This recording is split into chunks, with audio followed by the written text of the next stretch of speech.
Satellite communication, and here we are going to discuss a very important topic, satellite launch, and this will be shown with the help of a simulation tool.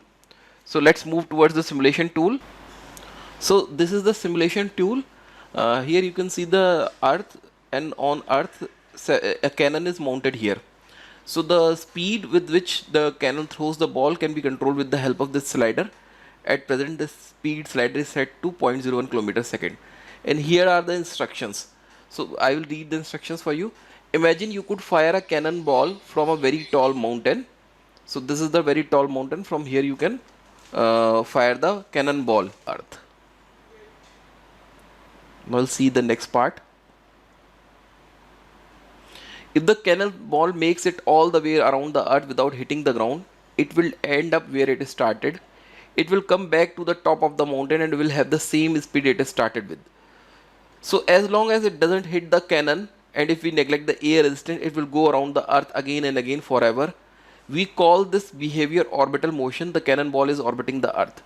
So to launch the satellite and to put it into the orbit, certain amount of velocity is required to be imparted to it. So it keeps missing the earth and orbits around the earth. So that velocity we have found that it should be sufficient enough to make the satellite go around the earth, and due to negligible resistance or zero resistance in the space, it will continue to move around the orbit forever. Actually forever is a literal term.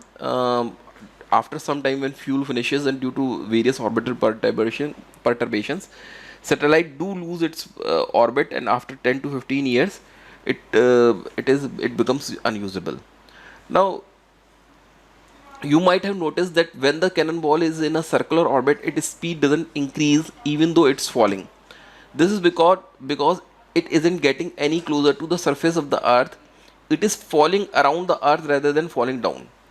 And all objects in orbit are actually falling just like the cannonball. The moon is falling towards the earth, and astronauts in the space shuttle are falling as they orbit the earth.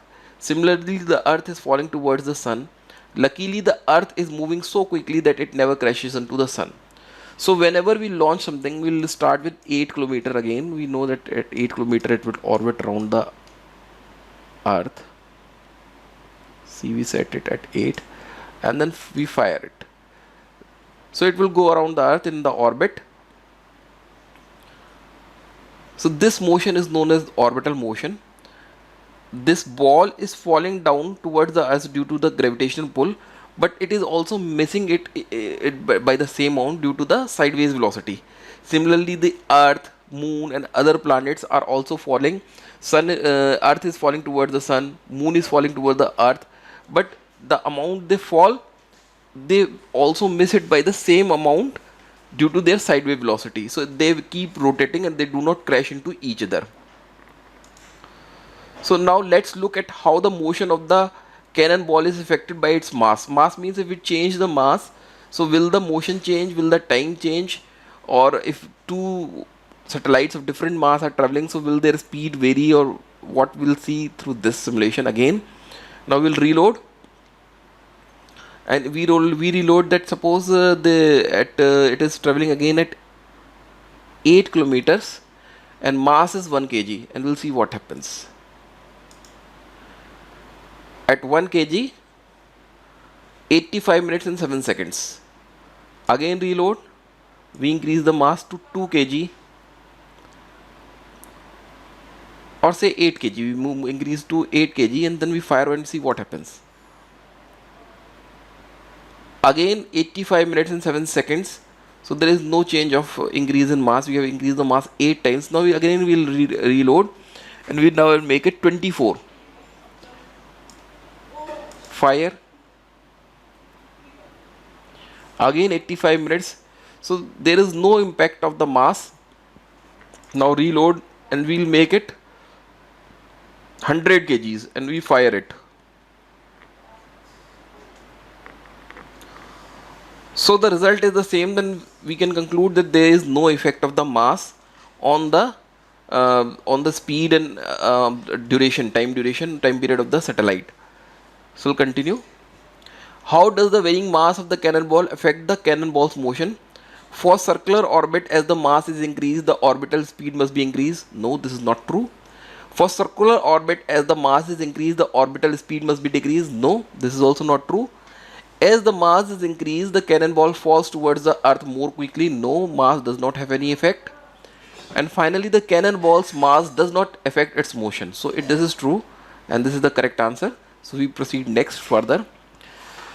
As we have seen in previous question, the orbital motion of the cannonball or any other object does not depend on its mass. The reason for this result is that all objects fall towards the earth at the same rate. For example, if we drop a baseball and a bowling ball from the same height at the same time, they both hit the ground at the same time. We can see here a baseball is dropped and a bowling ball is dropped, and when they are released, they hit the ground at the same time, so their masses do not affect the time period. Some light objects like feather fall more slowly because of the air resistance. You might have experienced that when we drop a feather, it drops slower than the other object. So this is due to the air resistance. The feather is stopped by the air, its movement is stopped by the air resistance. But on the moon, when we see, there is no atmosphere, so a feather and a heavy object or any other object with greater mass falls as quickly as this feather.